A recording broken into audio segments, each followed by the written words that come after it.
Beleza. Bom, vamos começar então.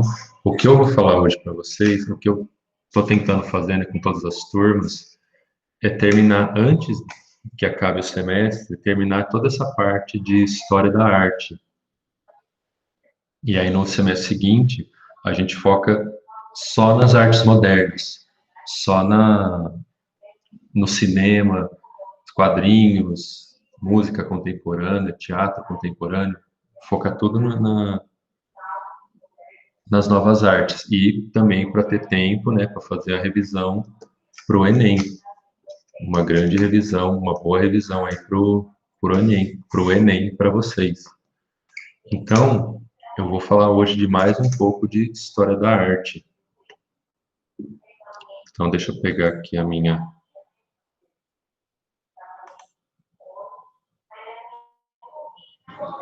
janelinha.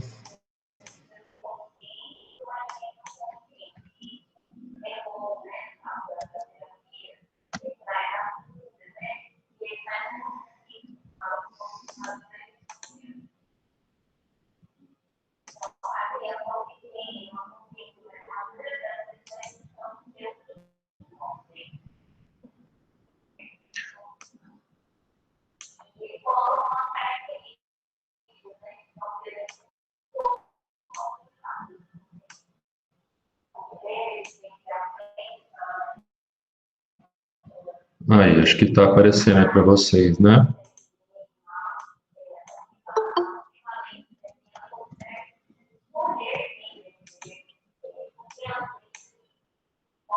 Essa obra na aula passada, mas eu vou começar a partir dela para a gente seguir nessa nova fase da história. E, aliás, né, eu acho que, pelo que eu percebi das turmas, acho que está sendo bom até essas aulas de história da arte para relembrar a história mesmo, né, com vocês, que parece que muita coisa que eu pergunto, vocês já ouviram falar disso, daquilo? Aí o pessoal fala, não. Então, a gente aproveita e reforça aqui a própria história, a própria disciplina de história. Mas então, o que vocês estão vendo aí é o quadro do Rembrandt, né, a lição de anatomia, e ele faz parte, apesar dele fazer parte daquela nova aristocracia que eu falei na aula, não lembro qual foi a aula, em que estava se firmando aquela nova burguesia nos países mais do oeste europeu, né, em que o poder começou a sair da Itália, foi para Espanha, França, Inglaterra.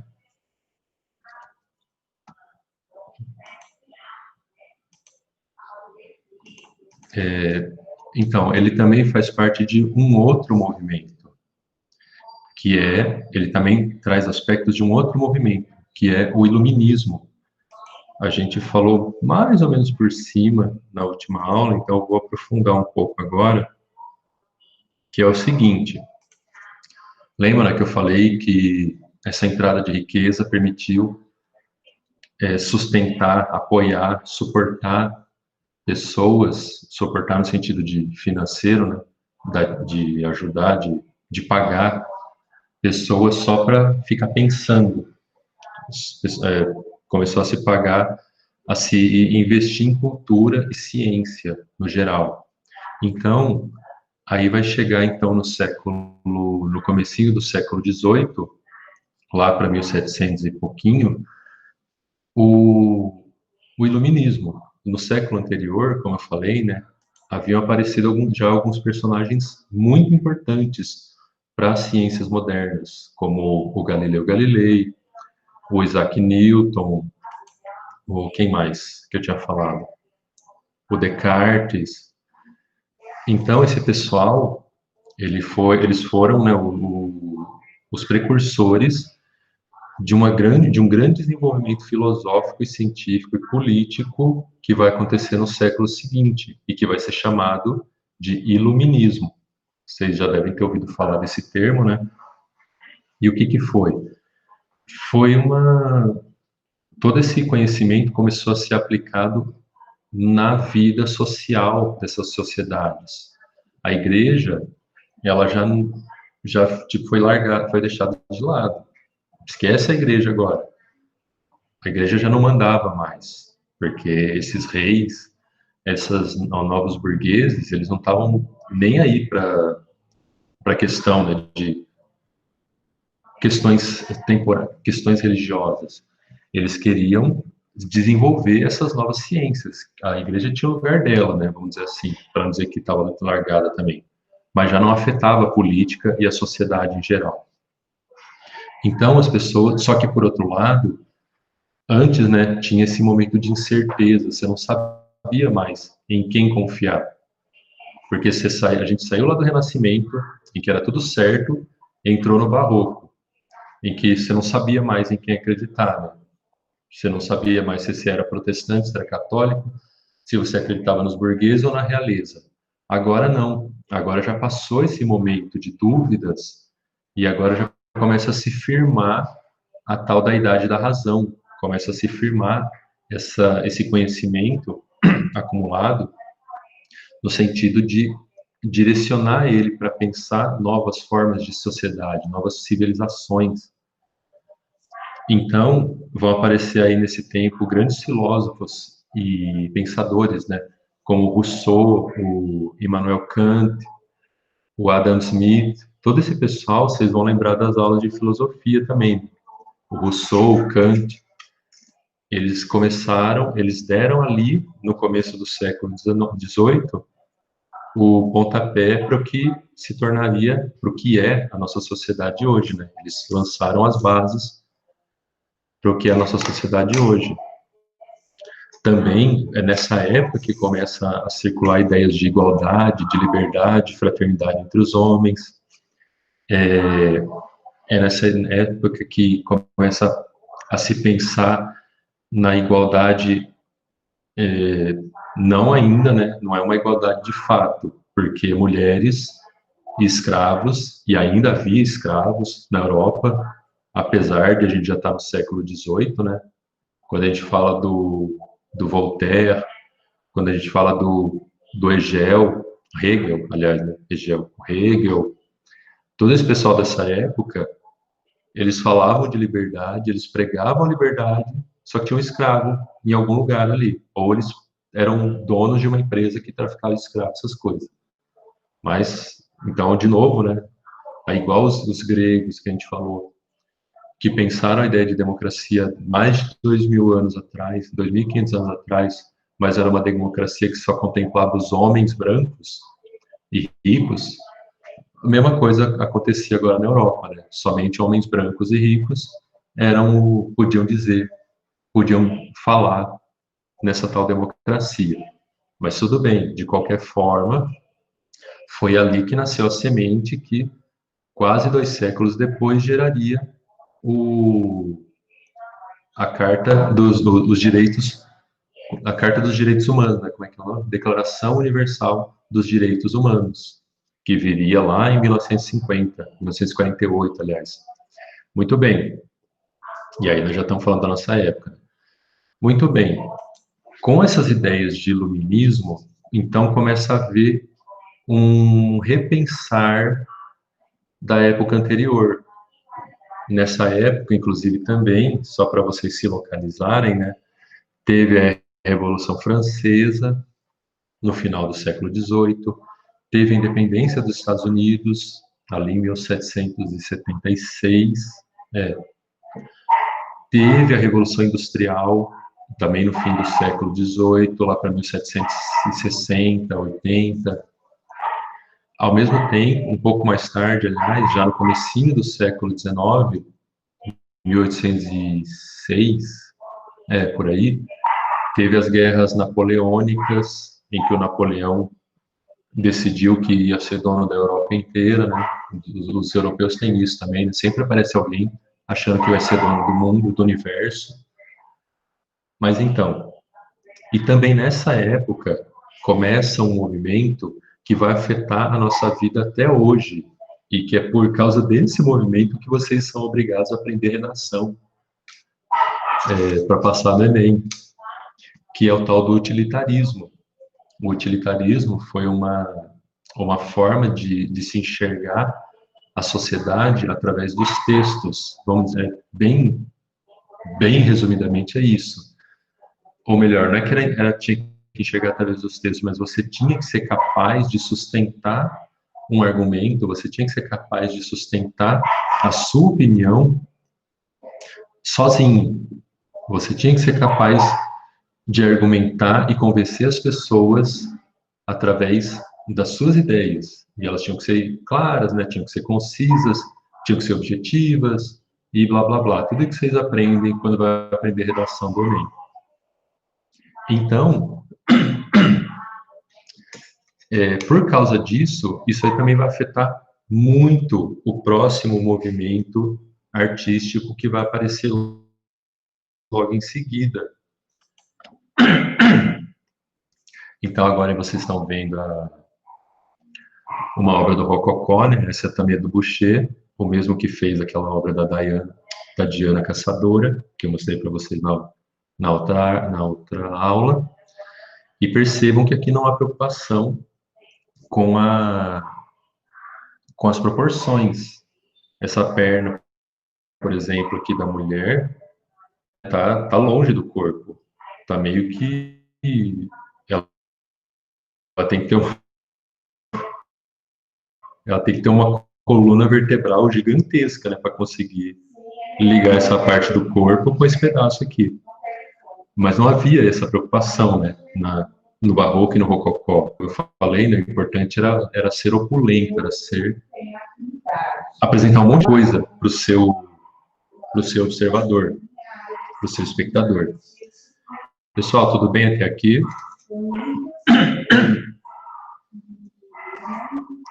Sim, alguém quer perguntar alguma coisa, quer falar alguma coisa?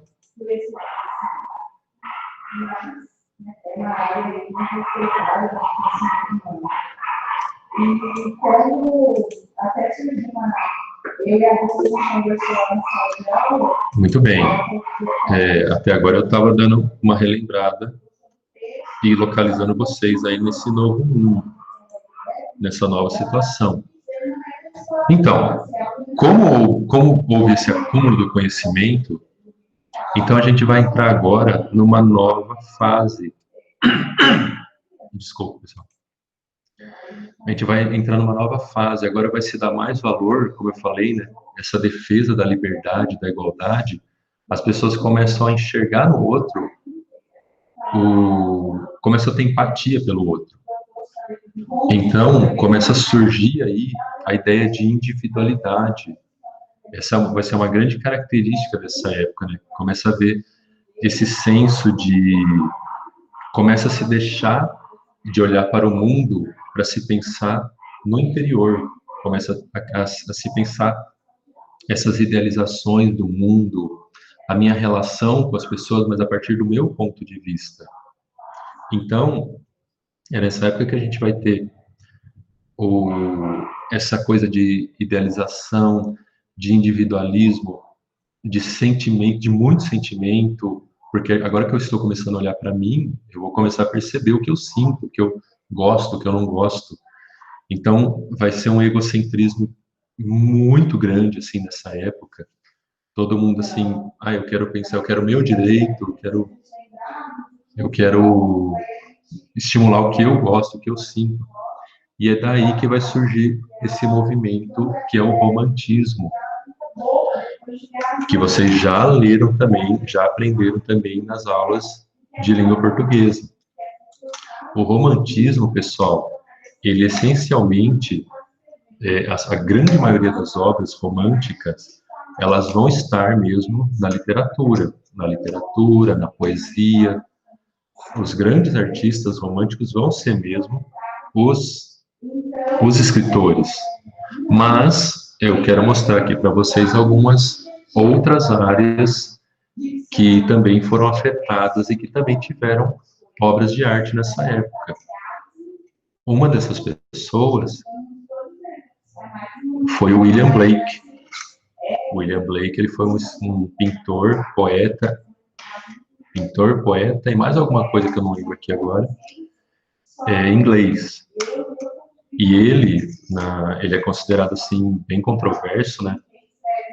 Mas ele é um poeta que ele leva essa ideia da individualidade, dos sentimentos, da exacerbação, né, dos sentidos num outro nível. Por exemplo, essa é uma obra dele, né? Essa aqui é a obra se chama O Dragão Vermelho, para quem já viu aquele filme, né? Aquele filme antigo, Dragão Vermelho, tem sim ligação com a obra. O Dragão Vermelho é a mulher vestida de sol. É uma das obras conhecidas dele, em que ele traz, né, toda essa questão da culpa interna, do que ele está sofrendo, dos revoluteios que ele está tendo dentro dele, ao pensar nos próprios sentimentos. E o medo, né, a gente carrega, independente de qual seja a sua religião, a gente cresce numa sociedade cristã, então a gente carrega trocentos complexos e a gente sente culpa de tudo que a gente faz e por causa disso, né, por causa dessa formação cristã. E o William Blake é um desses caras que vai mostrar isso na arte dele, né? Vai assim questionar essa coisa, esse sentimentalismo excessivo que ele começa a sentir. Outra pessoa dessa época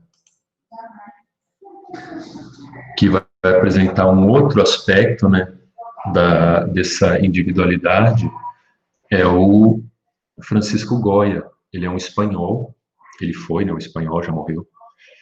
Ele foi um artista espanhol e ele era muito ligado, a gente tem que lembrar que a Espanha, né, ela tem uma história aí com os mouros, com os árabes, teve a invasão moura lá vários séculos antes, aí teve a Reconquista, aí a Reconquista foi lá pela época das Cruzadas, e tem toda uma história lá com os mouros, né?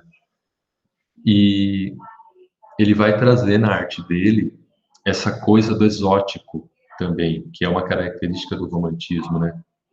Ele vai trazer essa coisa do sensual, do desejo, coisas que são da época dele, que são desse momento, né? Você deixa de focar no exterior, você deixa de focar na arte para o que uma igreja, para o que um quadro pode te mandar. Claro que ainda se valorizam as cores, né? Um pouco as formas, mas você está pensando isso no que isso te causa, no que isso te estimula. E aí, por exemplo, a gente vai ter as obras sensuais ou sexualizadas, né? Como, por exemplo, essa mulher. Esse quadro se chama A Maja Desnuda, do Goya. Mas eu não sei se foi porque criticaram ele ou não, fez a Maja vestida, né? Eu não consigo trazer a obra para cá, mas dá para vocês verem aí. Além da Maja desnuda, vai ter também a Maja vestida, que ele pegou aquela mesma mulher e fez ela com roupas. Percebam que essas roupas também são não o estilo europeu da época. Isso aqui é um outro tipo de roupa, porque nessa época, ué, sumiu a imagem. Ah, voltou. Porque também nessa época começa a acontecer um outro movimento que não importa muito para vocês, né, mas que de, já nessa época vai começar esse movimento de desprezo, vamos chamar assim, dos europeus pelos imigrantes em geral, especialmente pelos imigrantes árabes, né? Hoje em dia vocês veem esse grande problema que é a imigração árabe na Europa. Eu acho que vocês já viram notícias desse tipo, né? Teve até ano passado, retrasado, Não, não, já foi há alguns anos já que teve aquela criança. Eita, aquela criança que foi encontrada morta na praia e tal. Aquela criança síria, né? Mas então, já nessa época que vai começar essa ideia desse exotismo relacionado ao mundo árabe. E o Goya ele mostra isso nessa obra, por exemplo. Isso aqui seria uma mulher moura, né, com essas roupas exóticas aqui para os europeus. Muito bem, mas não só as artes plásticas, os quadros, né, as pinturas tiveram influência. Também a música vai ter essa influência do romantismo e do individualismo. Então, eu trouxe aqui para vocês, eu vou apresentar. Vamos ouvir agora uma sinfonia do famoso Beethoven. Ah, saiu. Isso. O Beethoven, ele foi um século também do século XVIII.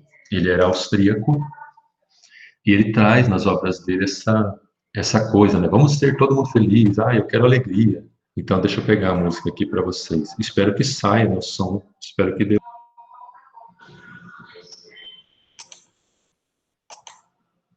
Eu vou passar um pouquinho mas dentro desse assunto, eu não posso deixar essa coisa de frases.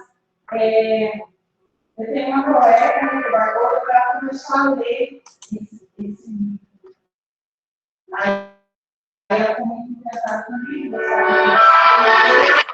e foi bem na época em que e ela falou assim, olha, nada, você não sabe.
E aí, pessoal, o que vocês acharam?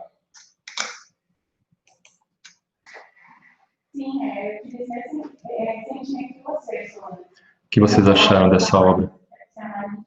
mas eu vejo que é importante a gente conhecer. Vocês sentiram alegria quando estavam vendo ela? Não. Já tem um Não?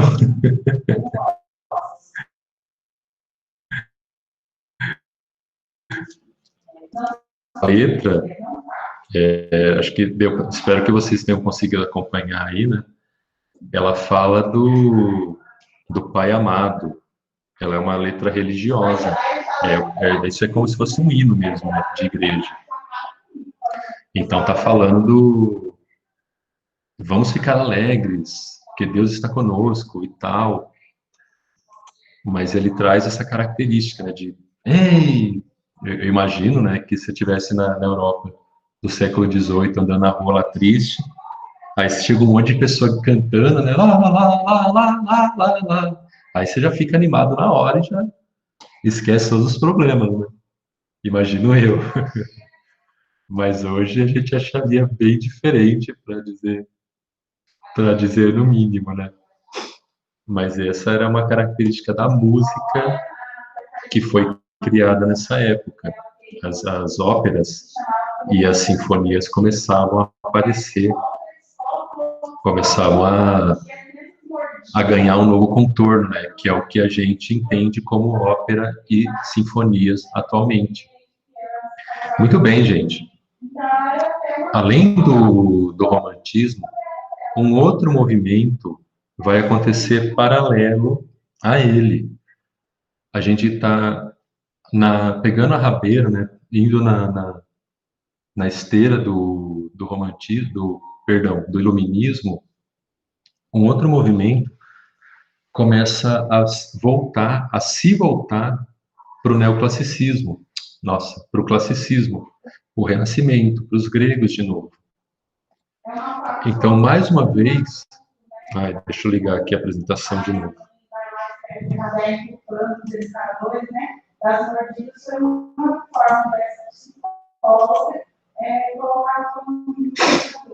Então, mais uma vez, começa a se valorizar mais a forma, mais a proporção, mais o realismo e mais a objetividade. Esse outro movimento paralelo ao romantismo, mas que foi menor, né, teve menos gente trabalhando nele, foi o neoclassicismo. O neoclassicismo é uma tentativa de retorno aos clássicos, é uma tentativa de retorno aquelas formas funcionais. Lembra que eu falei da casa, do prédio quadradinho, do prédio que tem janela que serve para ser janela, para iluminar, não tem nada de enfeite, não tem nada de estético, de que queira ostentar, é tudo funcional. Lembram das obras que visavam ser o mais realistas possíveis? Então, nessa época, aliás, seguindo essa vertente, algum desses autores, como por exemplo o Angres, né, o francês Jean-Auguste Angres, ele vai desenvolver na arte dele o máximo possível de realismo. Essa obra aqui dele se chama A Banhista de Vaucanson. Essa obra ele fez e refez e refez e refez ela centenas de vezes. Centenas também não, né? Mas ele fez várias e várias vezes essa obra. Ele buscava obter, através não apenas dos traços da mulher, mas no jogo de cores, nos materiais que ele usava, ele buscava transmitir a realidade quase. E ele quase conseguiu, né? Essa obra dele quase passaria por uma fotografia, de tanto que ele conseguiu desenvolver a técnica da realidade, assim, do realismo, né, nas obras dele. Então, esse vai ser um movimento paralelo e oposto ao romantismo, mas oposto não no sentido de que como se houvesse diferença, não no sentido de razão versus emoção. Aliás, é justamente nesse sentido, né, de razão versus emoção, enquanto o romantismo preza pelo sentimentalismo, pelo individualismo, O neoclassicismo, ele também fala um pouco do individualismo, mas ele usa a razão, ele usa o objetivismo para falar das coisas. Também, né, nas esculturas, a gente tem essa obra do Canova, que é do aproximadamente 1800, ele teria feito, que volta de novo, que relembra para a gente, né, as obras gregas. É apenas uma figura, ok, mostrando uma cena muito específica. Não tem mais aquele monte cadê? Um monte de imagens, um monte de coisa acontecendo. E da mesma forma, não tem mais uma preocupação, não tem mais a preocupação em mostrar coisas e uma despreocupação com a realidade. Lembra que eu falei que esse quadro aqui parece que foi um estudante aqui, ó, foi sendo pintado em cima do outro. Não houve preocupação. Se estivesse encoxando o outro aqui, quase entrando um na bunda do outro aqui. Não, aqui volta a haver essa preocupação com a realidade, com a representação mais fiel possível da realidade. Então, o neoclassicismo, ele vai ser essa volta, essa tentativa de volta para os valores gregos. É um segundo movimento artístico que vai estar acontecendo paralelo. Na literatura, de novo, né, na literatura, nas obras escritas, aqui vão estar os maiores artistas, e vocês com certeza também já viram isso nas suas aulas de literatura, que vai ter o nome, só que lá vai ter o nome de arcadismo. O arcadismo é o braço literário desse neoclassicismo. São aquelas obras mais austeras, mais simples, mais diretas, que tem toda aquela coisa, e não à toa, né, o nome arcadismo vem de Arcádia, que se refere é um lugar de encontro das pessoas na Grécia. É um lugar que eles se encontram para se reunir e mostrar coisas, apresentar poemas, apresentar recitações e entre outras coisas. Então, o arcadismo vai ser isso. O movimento arcadista vai ser essa tentativa de volta pela literatura aos valores gregos, também aos valores renascentistas, né? Lembrando que o Renascimento também foi isso. E como é que foi esses movimentos no Brasil, pessoal? No Brasil, o que mais pegou foi a literatura, né? A gente não tem nenhum, quase não tem artistas brasileiros que, de fato, pintaram ou fizeram esculturas ou mesmo arquiteturas ligadas ao arcadismo, ao neoclassicismo ou ao romantismo. Houve uma tentativa, né, do rei Dom João VI, quando ele veio para o Brasil, quando ele fugiu, né, por causa do Napoleão, ele veio para o Brasil lá em 1808, houve uma tentativa de sintetizar, de criar uma academia de artes, que aí não seria só arte escrita, né? Só que não deu certo. Só que em pouco tempo já não se pensava mais nisso. Estavam muito mais preocupados, como sempre, em explorar o máximo possível da nossa terra aqui. Então a gente pode dizer que não houve mesmo um movimento artístico fora da literatura, né, do romantismo ou do classicismo, do neoclassicismo. E também, para dar de exemplo para vocês, né, na música, a gente também vai ter o Mozart como um neoclassicista. Diferente do Beethoven, né, ele se segurou, ele foi mais contido, ele não queria sair cantando e gritando pelas ruas, né, vão ficar todo mundo alegre. Então ele foi mais ele agiu mais pela razão. O Mozart, ele é conhecido, as obras dele, né, são conhecidas justamente por criticarem a sociedade da época. Então eu vou mostrar para vocês aqui agora uma obra dele. Deixa eu abrir ela aqui.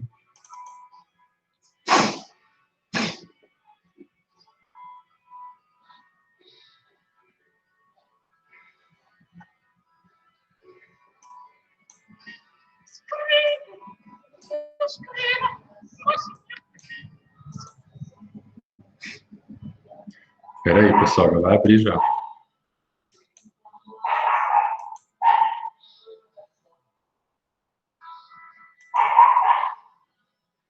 Então, enquanto isso eu vou falando da obra, né? Essa obra que eu vou apresentar para vocês é uma ópera, né, do Mozart, se chama As Bodas de Fígaro.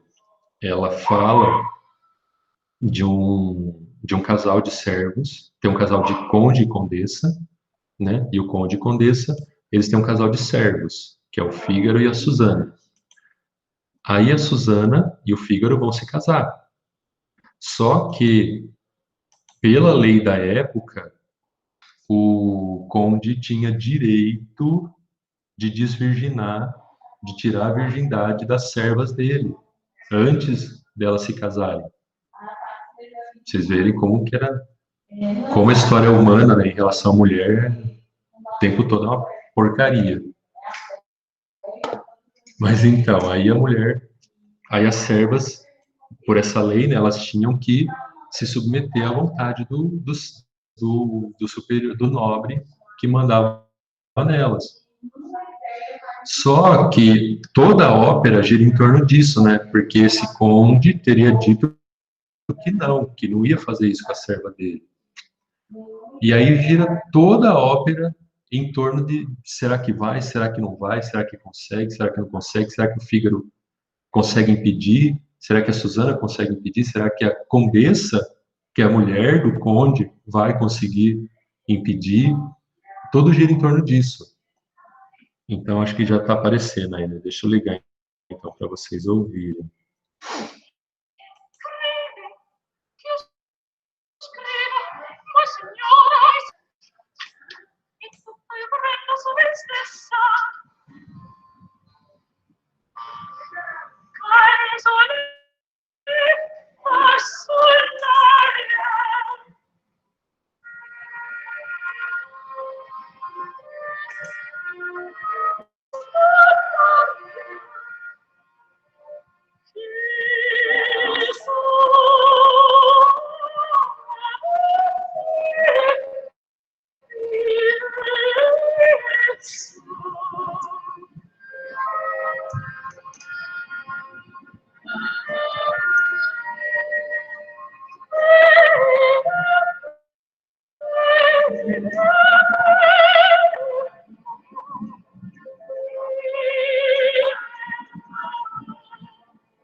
E aí, pessoal, o que vocês acharam dessa?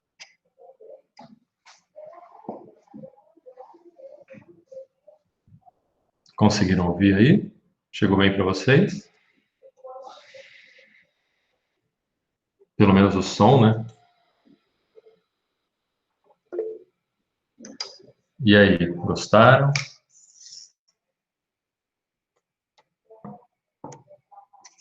Esse é um exemplo bem clássico de ópera mesmo, né?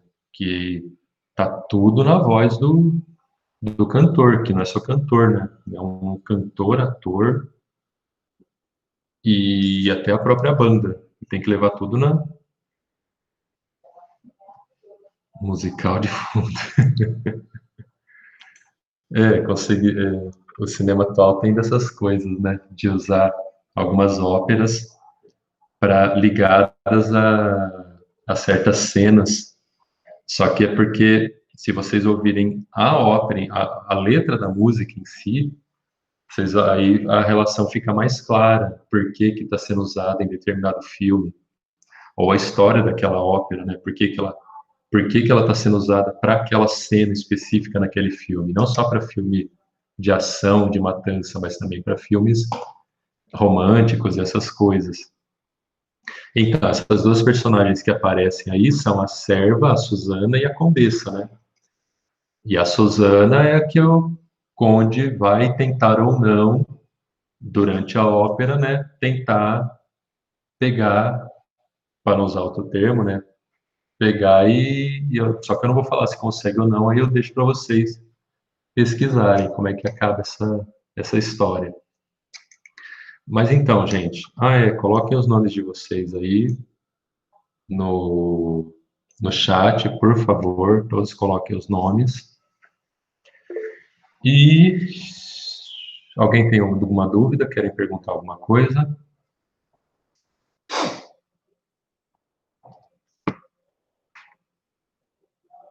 Tudo tranquilo?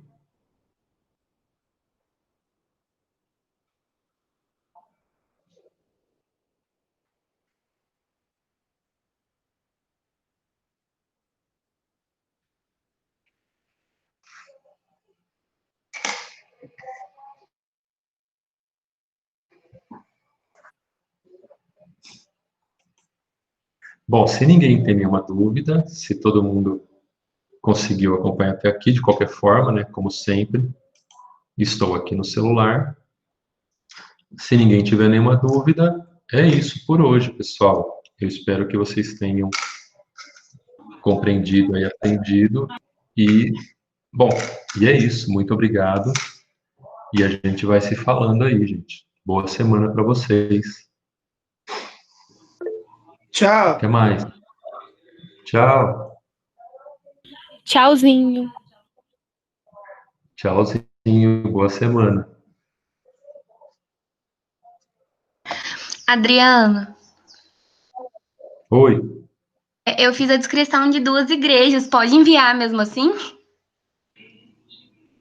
De duas igrejas ao invés do interior e do exterior? Não, era uma só. Só que aí eu tinha entendido que era 2, não sei por quê. Aí eu posso enviar as 2 mesmo? Eu fiz da fachada do interior. Pode mandar, claro, sem É, problema nenhum. é que eu fiz a minha da fachada do interior e falei pro minha dupla fazer a outra, né? Aí ele fez. Aí depois, agora que eu fui ler de novo, eu vi que era uma igreja só. Entendi. Não, tranquilo. Pode Então mandar, tá, sem problema. obrigada. Tchau. Nada. Até mais, gente.